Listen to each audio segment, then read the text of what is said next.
Well, my story's it's kind of crazy. I was at a place in my life when I came to Crossroads that I'd gone through a divorce. My biological father died. I had a change of career. My house had burned down, and I really felt like God couldn't use me because I'd been in church, but I was far from where God would have me.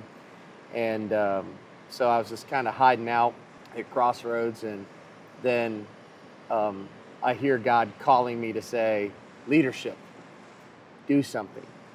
And fast forward to November 14th, 2012, and I go to Frisch's in Fort Wright, a really sacred place, and go to pray about things and meet a guy there that I want to talk about ministry with because I'd seen where Lifeline of Northern Kentucky and Isaiah House had been running out of supply, and the need was really big because of the economic climate where ministries that help people just didn't have a lot of resources. And so I sketch on a piece of paper, hey God, if I had a truck, if we had a warehouse, we had some partners to give some stuff, that would really be great because we could, help these ministries get the job done. And Mark and I prayed over it and went away. And within 48 hours, I was given a truck completely free.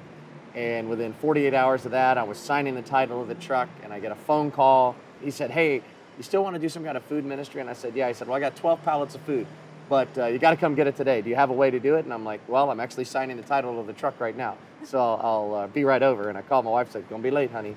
Then coming back, we talked to a guy about being able to put some stuff in a warehouse. And then over the next week, I'm given 400 hot meals to give away, a semi-load of Thanksgiving meals to distribute, 1,000 coats, and then 19 more pallets of food that we're able to give to Isaiah House to distribute to people as they need it.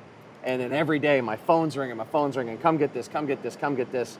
And I get to December 5th, and I tell my wife, Angie, who I met at Crossroads, and that in itself is a whole different story. And I said, hey, honey, I feel like God's calling me to resource ministry. And she goes, you want to quit your job? She's like, it's almost Christmas, and we have 5 kids. And I'm like, yeah, it's totally reasonable reaction, And I'm like, God's not schizophrenic. He's not going to tell me one thing and you another. So if you're not in, I'm not in. But I'm just telling you, it's killing me working 2 jobs, essentially.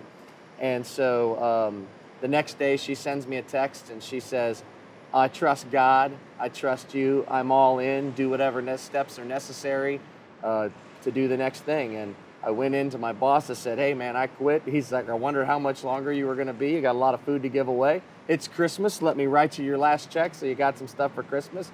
Send me your electric bill. I'll pay that too. And, not the reaction I expected from him at all. And since then, he comes down and cooks food for our ministry. And as I leave that job, Master Provisions food distribution is born out of this. And as we look to say, hey, all these ministries need help, and it wasn't just Lifeline and just Isaiah House.